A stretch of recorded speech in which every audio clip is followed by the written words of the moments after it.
Bom dia para você que sintoniza os canais digitais do Grupo Estado. Seja bem-vindo a mais uma edição do programa Mentalistas.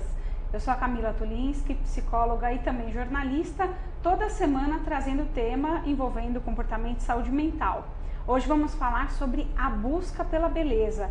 Será que vale tudo? Exercícios físicos insanos, cirurgia plástica atrás de cirurgia plástica, alimentos totalmente naturais?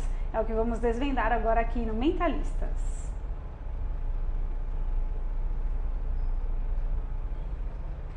Para falar sobre esse assunto, eu convidei aqui no estúdio da TV Estadão a body designer Vanessa Furstenberg, que é também profissional de educação física. Tudo bem, Vanessa? Tudo Seja bom? Bem-vinda. Obrigada pelo convite. Obrigada. E também aqui no estúdio, o Dr. Alexandre Audi, que é cirurgião plástico. Tudo bem, doutor Alexandre? Tudo bem, bom dia. Obrigado pelo convite. Obrigada também. pela presença. Bom, o nosso objetivo agora é falar sobre vida saudável. Até que ponto a gente consegue alcançar um bem-estar sem exagerar muito na dose? Antes da gente falar sobre a cirurgia plástica, eu vou abordar primeiro os exercícios físicos, né? Porque todo mundo se matricula numa academia, ainda mais começo de ano, né? Fica pendente aquela resolução, né, do fim do ano. Quero ter 2018 com o corpo tudo em cima, né? Tem muita gente que procura com esse objetivo e vai abandonando os exercícios ao longo do ano, Vanessa. Qual que é a percepção que você tem baseada na experiência que você tem aí? Bom, com certeza tem. O pessoal começa um trabalho ali de milagre de setembro a dezembro, que é o final do ano novo, roupa branca, todo mundo quer estar com shape maravilhoso, magrinho, sem gordurinha, para poder comer mais no final do ano. E aí vai um treino intenso e mais regular até essa época do ano. Aí passou o final do ano, o pessoal abandona já um pouquinho, mas ainda continua naquela busca pelo carnaval, porque na sequência vem o carnaval.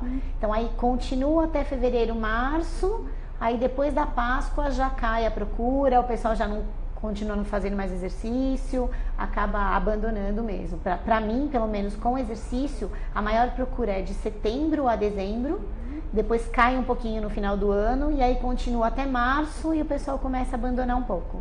E na área da cirurgia plástica, a lógica é a mesma também, essa procura? Não, é diferente. Na cirurgia plástica a gente tem um pico em julho, que são as férias de inverno. Então a maioria das cirurgias exige algum repouso, nem que seja de 1 semana, 2 semanas.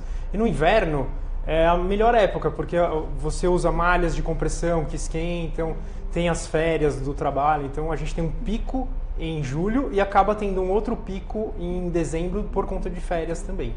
E que tipo de cirurgia as pessoas querem fazer? É a boa e velha lipoaspiração? A lipoaspiração, quero emagrecer, sim. então vou fazer uma lipo. Mas não são em todos os casos que a lipo é Não, recomendada. a lipoaspiração ela é indicada para remodelamento corporal. Então a gente remodela excessos de gorduras localizados. E ela, com certeza, é o primeiro lugar das cirurgias plásticas realizadas. No Brasil, a gente realiza mais de 1.200.000 lipoaspirações por ano. É o primeiro lugar no Brasil e no mundo, de longe. Depois vem prótese de mama. O aumento da mama, tanto com prótese ou com a mastoplastia utilizando prótese, é a segunda cirurgia mais realizada. E essas cirurgias faciais, elas também ganham esse espaço? As cirurgias faciais elas não são as mais frequentes, principalmente porque tem uma faixa etária, geralmente depois dos 50 anos, então elas não são as mais frequentes e elas são realizadas também mais no inverno, mas são realizadas em todas as épocas do ano. E na área da educação física, dos exercícios, como é que a pessoa chega lá, né, e fala, eu quero perder barriga, quero ganhar músculo? Qual que é a principal demanda das pessoas que querem mudar a estética corporal, Vanessa? Na verdade, agora com a história da internet, a pessoa já chega com o modelo de corpo pronto para você. Fala, eu quero ficar igual blogueira X, uma atriz, alguém que apareceu na novela recente, eu quero esse corpo e eu tenho X tempo para ficar assim. Você consegue fazer isso para mim? Então elas já chegam com um modelo formado. Tirando isso, a maioria quer emagrecer mesmo. A mulherada quer ficar fininha, não quer ter... É difícil chegar para mim alguém que queira ganhar muita massa muscular, principalmente as mulheres. E nos homens já é o contrário. Nos homens eles querem ganhar massa, querem definir. Então a gente tem todo tipo de público, mas a maioria é emagrecimento mesmo. E aposto que chega uma pessoa querendo ser, sei lá, Gisele Bündchen, mas aí tem toda uma estrutura corporal ali que nunca será uma Gisele Bündchen. Esses casos acontecem também? A gente estava comentando sobre isso lá antes de entrar. que as pessoas chegam com o corpo, tinha até uma foto da Gisele ali, eu falei, nossa, dá um jeito, doutor, eu quero ficar exatamente daquele jeito, saindo daqui eu quero ficar com aquela barriguinha, o cabelo pode deixar que eu me viro depois, mas o corpo eu quero igual. Então tem as referências que o pessoal chega e na verdade vai muito do médico e do profissional de educação física, enfim, quem for atender, fala, olha, isso aqui não é o seu biotipo, porque cada corpo é um biotipo diferente. Então a pessoa mais alta não vai ficar com padrão de corpo de uma pessoa que é mais baixinha, ou a mais baixinha com o padrão de corpo que é a mais alta. Tem toda uma proporcionalidade ali. Você pega uma menina de quadril largo, que não tem, né? A estrutura dela é um quadril largo, os ossos são mais largos e ela quer afinar. Já chegou gente pra mim falando, será que se eu procurar um médico, ele consegue raspar meu osso do quadril para diminuir um pouquinho a circunferência? Então tem umas coisas assim bem malucas que chegam para mudança de corpo por causa de padrão de beleza que é estabelecido hoje, né? Porque hoje a gente tem um padrão de beleza. E na área da cirurgia estética também chegam pessoas falando, olha, quero raspar o quadril e eu vou emendar uma outra... E costela, tem pessoas que falam, não, eu quero tirar a costela. Eu ouvi falar que é possível tirar a costela. É um absurdo. É possível isso? É um absurdo, não porque é possível eu já ouvi, e é comum essa demanda. Eu já ouvi aquela atriz mexicana Thalia, acho que nos anos 90 ou começo dos anos 2000, não sei, nosso internauta corrija se estiver errada, é que já faz bastante tempo, que ela tinha tirado 2 costelas para ela ter aquela cinturinha bem fininha. Paula Fernandes, um exemplo brasileiro, também ouvi falar que teria feito essa cirurgia e tal. Então, mito ou verdade? Dá para tirar a costela para ficar com aquela cinturinha de pilão, como não, para cintura não existe nenhuma indicação de retirada de costela. O que existe na retirada de costela, que na realidade é só uma retirada de um fragmento de cartilagem, é para reconstrução nasal. Então, o paciente que teve perda de cartilagem nasal por diversos motivos, a gente pode retirar a cartilagem da costela para uma plástica reconstrutiva nasal. É a única indicação. Agora, para melhorar a cintura, é um completo absurdo. Existem complicações, existe a chance de ter um pneumotórax, ou seja, perfuração da pleura. É uma cirurgia bem mais agressiva, que não deve ser realizada por uma questão de acinturamento, né? Mas tem outros métodos que daria para melhorar a cintura? Sim, existe. Tem gordura localizada na cintura, a gente faz a lipoaspiração, a gente tira a gordura localizada. Isso sim, é uma prática habitual, uma prática que dá bastante resultado. Mas sem cirurgias mais agressivas e internas, né? Mais um mito, né, desvendado aqui no Mentalistas. Vanessa, e exercícios físicos pontuais para justamente perder um pouco da cintura, um pouco do culote? Esses exercícios são possíveis e existe uma demanda para isso também? Em pessoas que ficam obcecadas, olha, quero ter uma cinturinha e perder o culote. Geralmente, quando o aluno começa a treinar comigo, eu peço para ele preencher um questionário para saber exatamente o que ele gostaria de mudar no corpo dele. Mas é só para eu ter uma visão, que tem coisa que é impossível. Ele chega tirar a costela, diminuir a cintura. Quando a gente fala de exercício, a gente não tem como imaginar onde o corpo vai tirar a gordura primeiro. Você faz o exercício, o corpo tem ali uma hierarquia que ele vai diminuir um pouquinho aqui. Geralmente, o que eu digo, e pela experiência que eu tenho, é que o corpo perde primeiro no lugar que ele ganha por último. Então, a pessoa já tem uma tendência, doutor, me corrija se eu estiver errado, ele já tem uma tendência a acumular gordura em determinados lugares. Aqueles lugares são os mais difíceis de tirar. Até ele estava falando da lipoaspiração na cintura. Meu corpo mesmo, eu tive um aumento grande da cintura depois que eu engravidei. E não é mais difícil de perder. Então, eu acho que até é válido, no caso da pessoa querer ficar mais acinturada mesmo, ela fazer com exercício até onde seja o limite dela ali. Depois, se ela não estiver satisfeita, procurar uma lipo desde que tenha indicação. Porque tem umas pessoas que não tem nem gordura de onde tirar e querem tirar a gordura. Exatamente. Né? Então, eu acho que o bom senso é o melhor negócio. Não adianta querer tirar. E o exercício a gente não tem como imaginar. Às vezes, você começa a dar um treino para uma pessoa, você trabalha por proporcionalidade, então você aumenta um pouquinho o ombro com o músculo, você diminui um pouquinho o quadril, reduzindo a gordura, afina a cintura com exercício geral, mas não tem como saber, vai tirar aqui a gordura da cintura, vai tirar da perna. A gente imagina que o treino faça isso, mas não tem como saber aonde que ele vai agir. O que você acha, doutor? Eu concordo totalmente. Tem pessoas que procuram a lipoaspiração para emagrecimento. É a contraindicação número 1.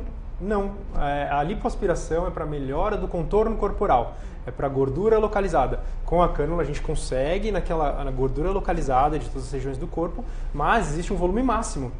Existe um volume máximo, que é 7% do peso ideal do paciente. Então não tem como fazer grandes perdas de volume através da lipoaspiração, não é seguro.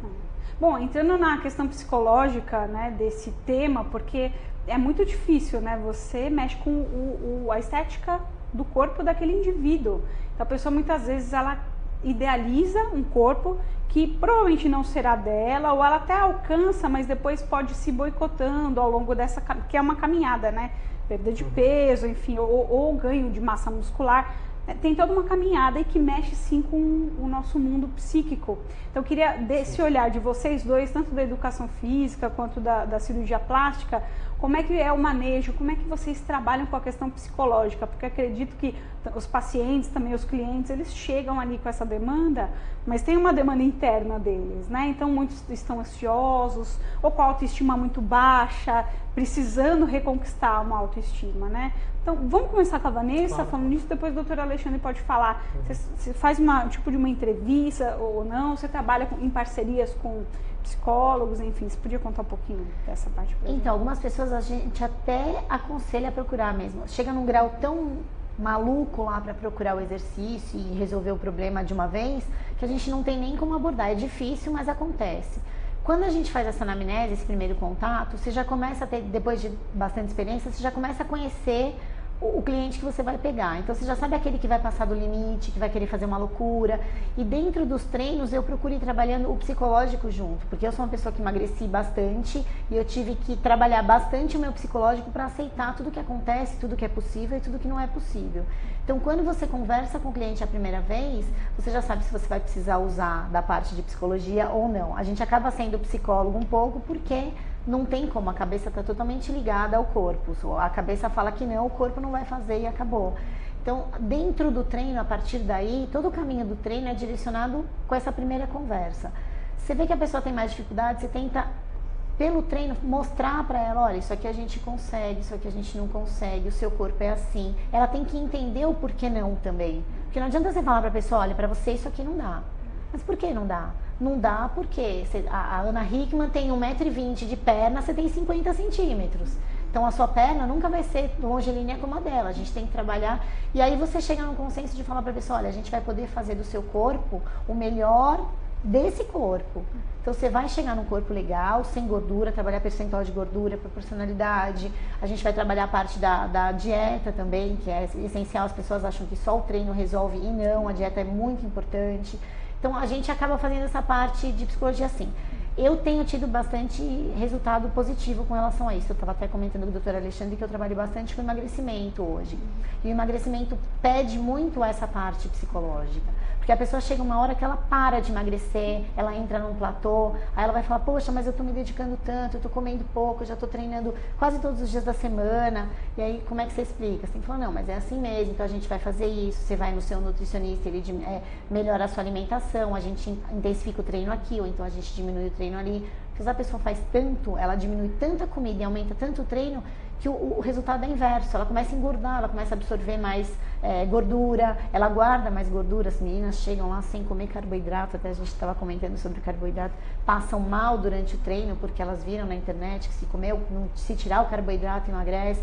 Então, mas aí não tem energia para fazer exercício, não tem energia, né? Para fazer. Então, é essa parte que é a parte psicológica. Você fala, tudo bem, você quer tirar o carboidrato? Pode tirar. Só que você vai chegar aqui, o seu treino vai ser 50% do que ele seria. Será que vale a pena? Ou a gente põe um pouquinho de carboidrato e treina um pouquinho mais intenso. Vamos experimentar? Então a gente vai fazendo eu sou muito a favor do feedback, assim, você vai me dando feedback, que aí eu vou te alimentando e vendo o que a gente pode mexer. No caso das cirurgias, eu também já ouvi falar muito, doutor, que quem faz aquela cirurgia para redução do estômago tem que ter obrigatoriamente, né, ter um acompanhamento psicológico, porque senão pode até voltar. E, enfim, é uma redução alimentar bem drástica, né? Nos primeiros dias a pessoa fica só tomando líquidozinho com colher, né? Então, como é que o mundo das cirurgias encara essa questão psicológica com os pacientes? A cirurgia bariátrica é uma cirurgia muito específica e necessita de um cuidado muito intenso, tanto da parte psicológica, tanto da parte da cirurgia do aparelho digestivo e a cirurgia plástica também.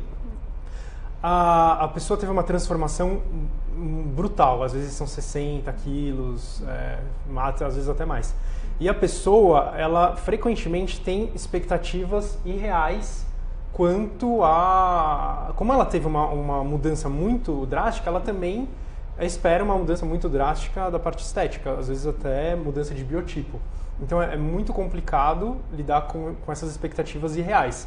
Então a gente precisa realmente de acompanhamento psicológico, psicoterápico, para a gente conseguir readequar uma expectativa com a realidade daquele corpo. É o que eu disse também. A gente pode deixar o seu corpo o melhor que o seu corpo pode... A melhor versão do seu corpo. O seu próprio corpo, é o seu corpo. A gente não tem como... Não existe milagre. É cirurgia plástica, não é milagre. Né? Estou recebendo aqui no estúdio da TV Estadão, cirurgião plástico Alexandre Aldi e também a body designer Vanessa Furstenberg. Esse nome body designer, né? O que faz um profissional de body designer? Como um profissional de educação física, eu tenho um plus a mais para a gente que nunca ouviu falar, né? Não, ele a gente atua como profissional de educação física, mas a gente acaba lapidando o corpo. Então a gente vai fazer exatamente isso, melhorar os contornos através dessa... você acaba alinhando, por exemplo, uma pessoa que tem um quadril mais largo, ao invés de raspar o osso do quadril, você consegue afinar um pouquinho mais a cintura e aumentar talvez o tamanho da musculatura dos ombros para ter uma proporcionalidade melhor. Então a gente trabalha em cima da proporcionalidade mesmo. Tem gente que tem o tronco muito estreito, muito fechadinho e o quadril muito estreito, a gente consegue, não tem glúteos, os glúteos são muito pequenininhos. Então através do exercício a gente consegue moldar e lapidar esse corpo. Por isso que a gente fala, um body é um desenho do corpo, né? Você acaba fazendo um desenho do corpo diferente daquilo que você tem. Você comentou com a gente aqui, agora há pouco, que você já teve problemas com obesidade. Você podia compartilhar com a gente a sua história, Vanessa? Podia, eu estava contando. Eu emagreci, em 2012, eu emagreci 40 quilos. 40 quilos? Eu sempre fui obesa, assim, gordinha desde pequena.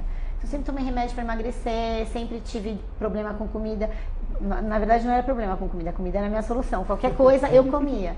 E aí eu tive que mudar esse relacionamento, por isso que eu te disse da parte psicológica também. Eu tive uma mudança muito radical em 1 ano com relação ao meu corpo. Como que era seu comportamento antes de fazer essa mudança? Quer dizer, comia toda hora, alimentos muito calóricos, né? Como é que era essa Vanessa antes? Eu até comia saudável, mas eu comia quantidades muito grandes e coisa com conservante, com bastante sódio, que a gente pensa que, sei lá, um exemplo, uma latinha de atum é saudável, o atum é saudável, só que se você for olhar lá no rótulo, a quantidade de sódio que ele tem é absurda. Você comeu 2 latinhas de atum, uma no almoço, uma no jantar, aquele sódio fica. Então você absorve mais, você retém mais líquido e tal. Então eu comecei a mudar a minha alimentação. Antes eu comia qualquer coisa, bem no começo eu comia qualquer coisa, doce, achava que eu estava na razão e que eu era personal trainer e que todo mundo tinha que me contratar por aquilo que eu sabia e não por aquilo que eu fazia. Né? Só que, como eu disse, a gente é o exemplo. Então, se você não sabe se alimentar, se você não sabe se controlar, como é que você vai explicar isso para alguém? E aí eu comecei a comer saudável e manter as quantidades. Então, tinha dias que eu chegava na minha casa cansada, eu comia 6 fatias de pão com alguma coisa, pão integral, mas era pão.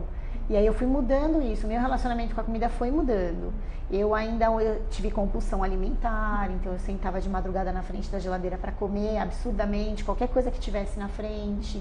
E aí depois que eu cheguei aos 38 anos, eu falei, não, com 40 eu não posso mais não posso mais fazer isso, porque eu sou personal e eu quero continuar sendo personal. Então eu fiz essa mudança. E até achei engraçado que ele estava falando mudança de padrão, né, de biotipo e tal.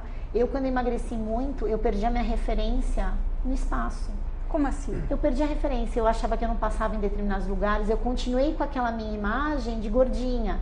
Então, sabe aquele famoso retrovisor de carro que você olha assim, você fala, tá estreitinho ali, mas eu vou tentar passar. Como eu nunca passei em retrovisor de carro, mesmo depois que eu emagreci os 40 quilos, eu achava que eu não ia passar. Eu demorei para mudar a minha imagem com relação a gordo, magro.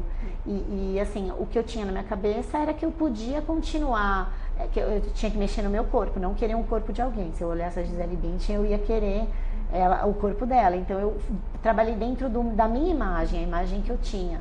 Aí hoje você fala assim, não, hoje eu tô bem, não. A pessoa fala assim, nossa, você tá ótima. Você fala, não tô.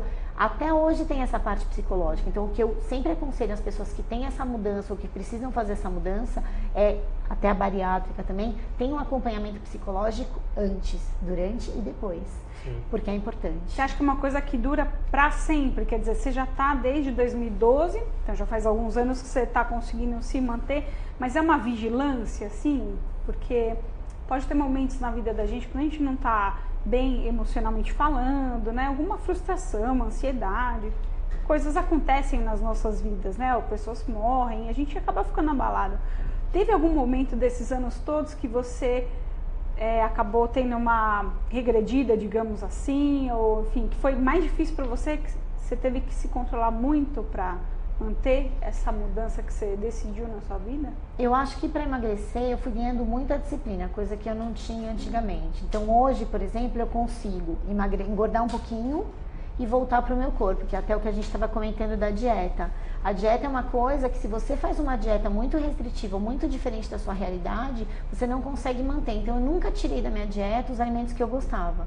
Eu como, se precisar comer macarrão eu como, se eu precisar comer uma pizza eu como. Eu não tenho mais a fase da neurose, eu usei isso no comecinho. Então no começo, que eu sabia que eu podia dar uma titubeada ali, eu tirei alguns alimentos e falei, não, agora só um dia da semana eu como. Mas hoje em dia meu relacionamento é melhor, assim. Então eu não tive, assim, muita dificuldade de lá pra cá por causa da disciplina. Na hora que eu vejo que mudou um pouquinho, aí eu dou uma apertada na dieta, dou uma acelerada no treino.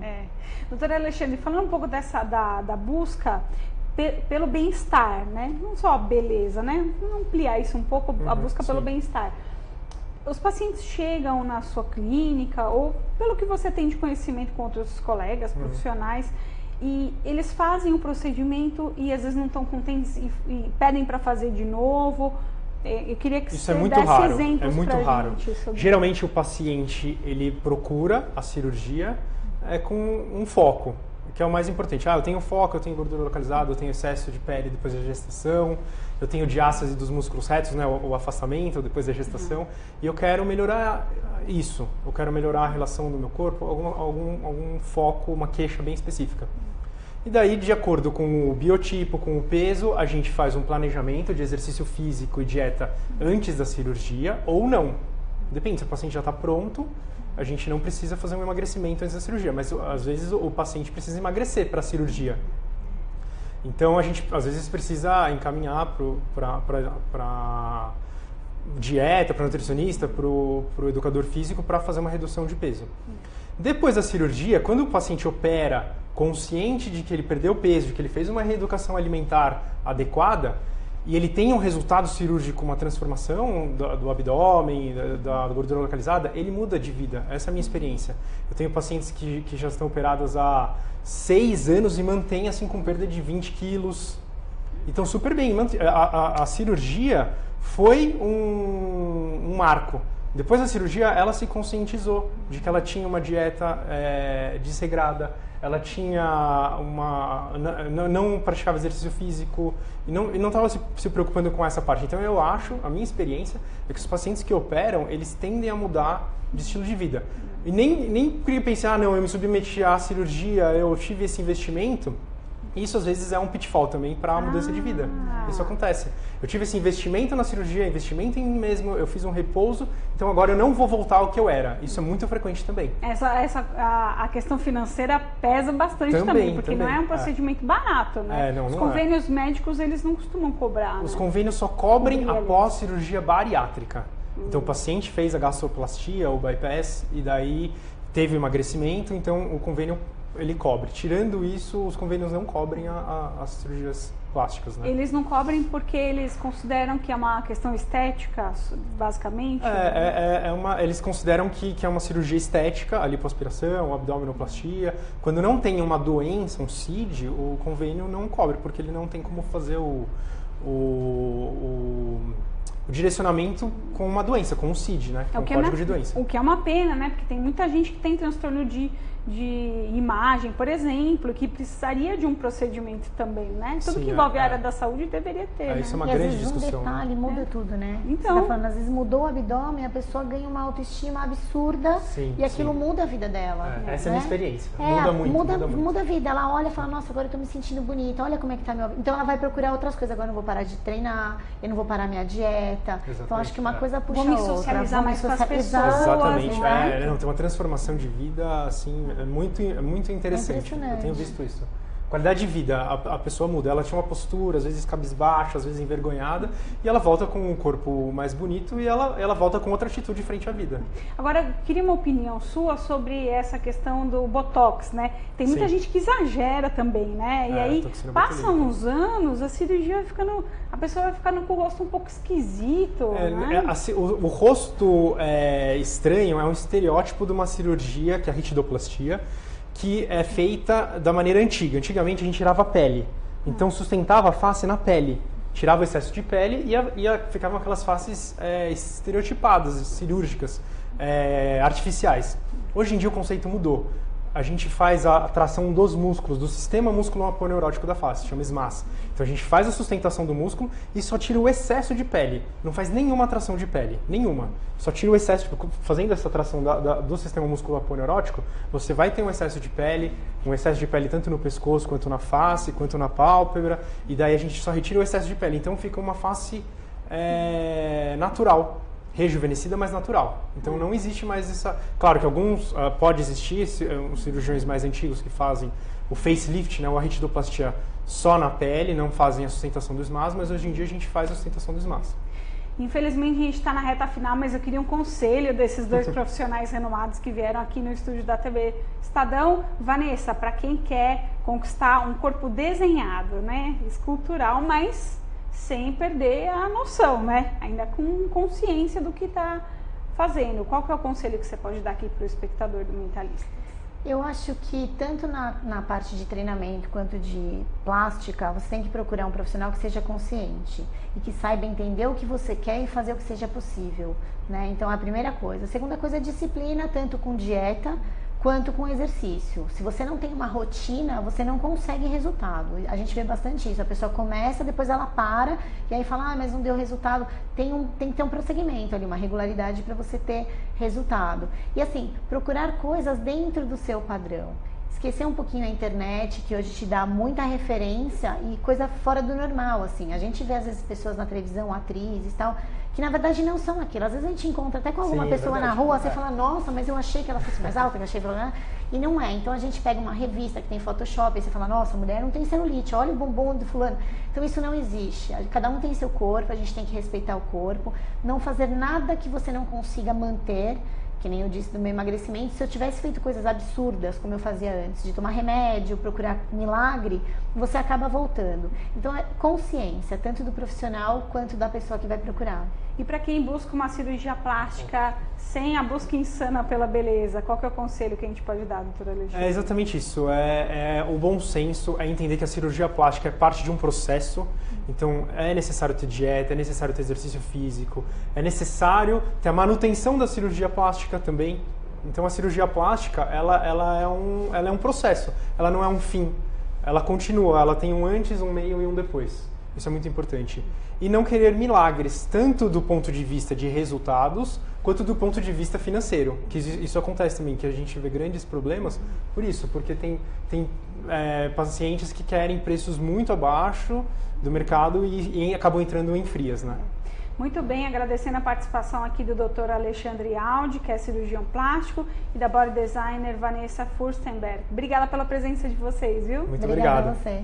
E eu agradeço a sua audiência aqui na TV Estadão. Ó, segunda-feira que vem é carnaval, então vamos dar uma folga aqui, né? O Cláudio da Luz vai dar uma folga para a equipe da TV. E eu volto daqui 2 semaninhas, então, aqui na segunda-feira, 11 horas da manhã, no Mentalistas. Obrigada, ótimo feriado e até lá.